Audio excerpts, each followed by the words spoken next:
नमस्कार साथीहरू, हामी पिकनिक स्पटमा छौँ।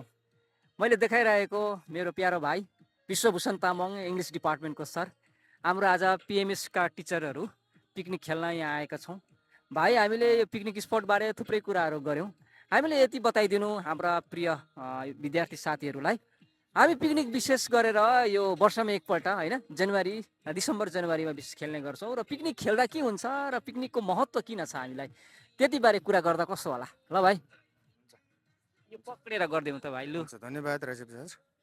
र म के भन्न चाहन्छु भन्दा चाहिँ अब वनभोजको एउटा छुट्टै महत्त्व छ हाम्रो जीवनमा। यसले के गर्छ भनेर भन्दाखेरि हजुर सबैभन्दा ठुलो कुरा के हो भन्दाखेरि हामी मान्छेहरू चाहिँ एउटा सामाजिक प्राणी हौँ हजुर र सामाजिक मेलझोल बिना हामी बाँच्न सक्दैनौँ। त्यो कारणले गर्दाखेरि एउटा सामाजिक मेलझोल को लागि नै हामी विशेष गरी यो वनभोजको कार्यक्रम हामी वर्षौनी गर्ने गर्छौँ। हजुर त्यसले के हुन्छ भनेर भन्दाखेरि एउटा सामाजिक मेलझोलले गर्दाखेरि चाहिँ विशेषतर चाहिँ तपाईँको मानसिक जुन एउटा स्वास्थ्य हुन्छ त्यसलाई अझै राम्रो बनाएर जाने, रिफ्रेस बनाउने है। मान्छेमाथि अब मान्छेमाथि भरोसा गर्ने, हजुर मान्छेमाथिको जुन एउटा फ्रेन्डसिप हुन्छ त्यसलाई बढाएर लाने हजुर र मान्छेभित्रको सामाजिकतालाई अझै गम्भीर र अझै गाढा बनाएर लाने काम गर्छ यसले चाहिँ। हजुर हजुर हजुर कति धन्यवाद। राम्रो। थ्याङ्क यू भाइ, थ्याङ्क मच।